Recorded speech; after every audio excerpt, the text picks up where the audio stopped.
Hey, what's up YouTube? Scott Skyny Tradition back with another video. Got a few cards in the mail and thought I would do a mail day video with some kind of fun facts about each of the things I got in. Got 4 different items we're going to go through here. So the first one is kind of an inexpensive pickup. This is the 1998 Upper Deck Packers Shopgo Ryan Longwell rookie card autographed. So this one will need to be sent into PSA DNA with my next grading submission to Slab City. But I was able to pick this card up for about 12 bucks. Was listed at 15 and through a best offer, and can be kind of a trickier, hard kind to find autograph, especially on this specific card.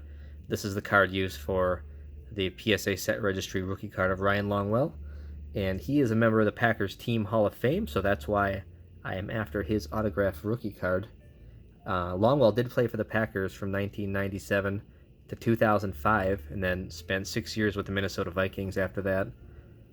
And basically, it's hard to believe, but he is the second leading scorer in Packers history all time, with 1,054 points. So that is he's no slouch to scoring points. Of course, the all-time leading scorer is recent kicker Mason Crosby, and he's got 1,918 points, so quite a bit ahead of Ryan Longwell. But Longwell's still comfortably in that number 2 spot. Just for reference, Don Hutson is number 3, and he has 823 points. Really goes to show you the crazy effectiveness of Don Hutson in his early years, that he was able to amass that many points as primarily a wide receiver. Usually kickers are the ones that get at the top of these team lists for points scored. So looking forward to sending that one in right there. And then the next one I got in also is an autographed Packers rookie card. This is the 1992 Pro Set Mike Holmgren autograph. You can see this one is not dual authenticated, so it just says trading card on top. Usually I try to go for the dual authentic ones, but this one was a pretty decent price, and I do like the Super Bowl 31 inscription that is on this one. So I went with this one, and this will fit fine in the collection. So Mike Holmgren, obviously the winning coach of Super Bowl 31, did take the Packers to the Super Bowl the next year as well. Lost to the Broncos, unfortunately. Coached with the Packers from 92 to 98, and then spent several years in Seattle as their coach and general manager from 99 to 08. Last year was actually a finalist for the Pro Football Hall of Fame, so it wouldn't surprise me if Mike Holmgren gets into the Pro Football Hall of Fame at some point. Was able to snag this for 45 bucks. I think the seller had it listed for about 60, so I was able to make a good deal for this one. Again, just really like that inscription and super clean autograph. So continuing to chip away at the Team Hall of Fame rookie card autograph set.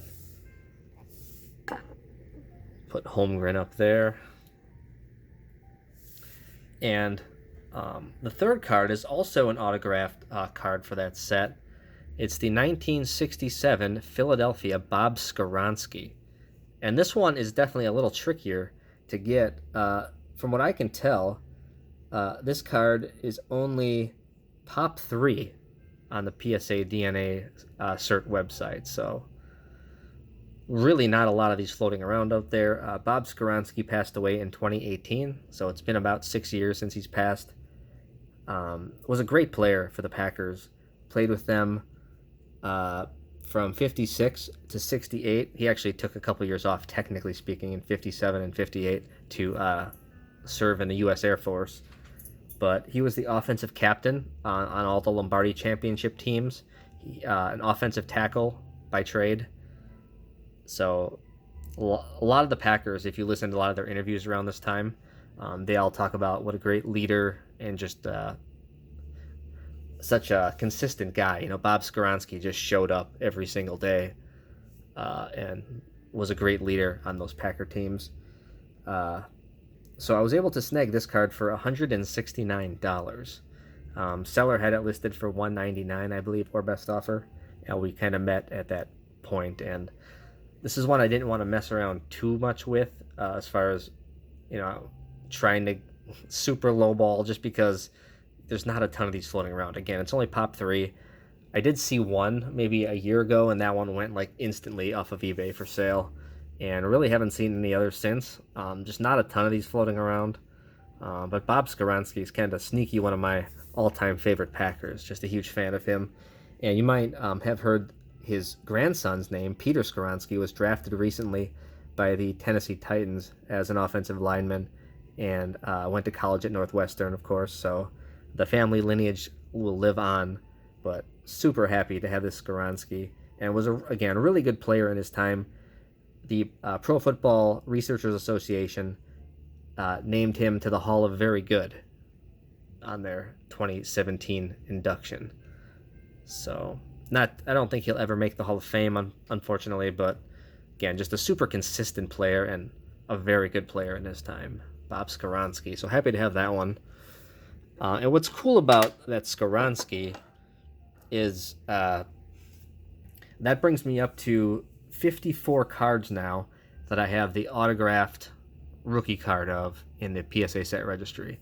So it's just kind of a fun thing I'm doing alongside that, just because I've gotten to the point in that set I can't really go up much more without, auctioning off my house, just because it's crazy high prices on some of those cards, and certainly grateful for what I have already. But instead, I decided to do the autographed version of them, which has been really fun trying to track down some of these cards.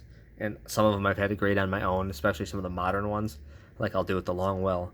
But it's been a lot of fun. So I have 54 now out of what I can count as 105 possible.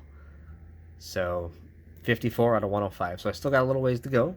A lot of those are modern, though, and they're just ones that I need to find and just find a way to get them graded at some point. So it'll be fun. And I do have 5 cards out there on a PSA DNA submission with Garrett. So hopefully when those come back in, that'll bring me up to 59 for sure.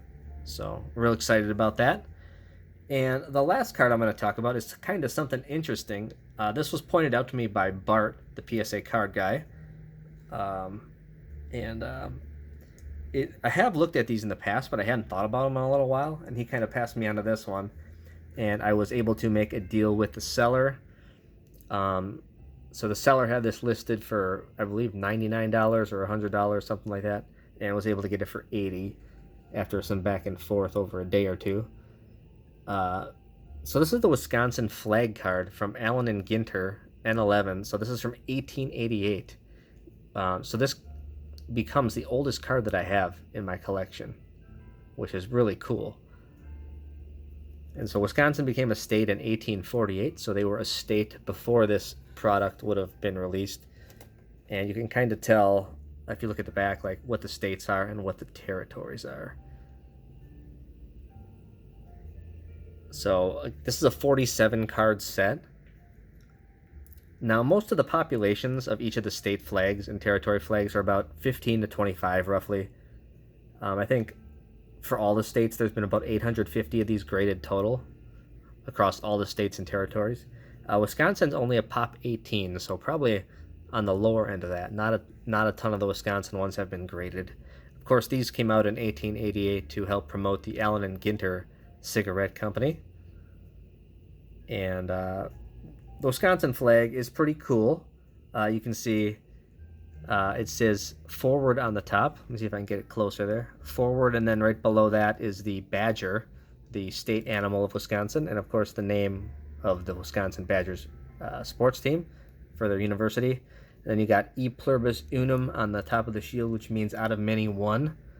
And on the left you have a sailor, and on the right you have a miner with a pickaxe. And so those are, the big industries at the time in Wisconsin. And then you got the little arm and hammer there for manufacturing. And then you got the anchor there for shipping and navigation. So, pretty cool. Pretty cool card.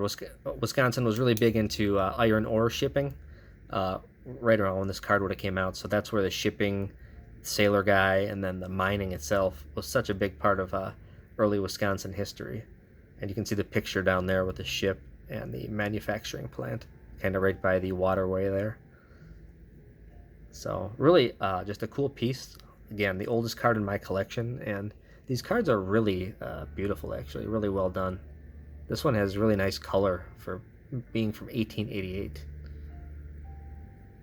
So glad I was able to make a deal with the seller for that. This will kind of go as one of those ancillary pieces of the collection, which you just don't see very often. But yeah, if you're a fan of your state or regional sports and state history, these flags cards are really a cool option for the PC. So I would recommend them. Very cool.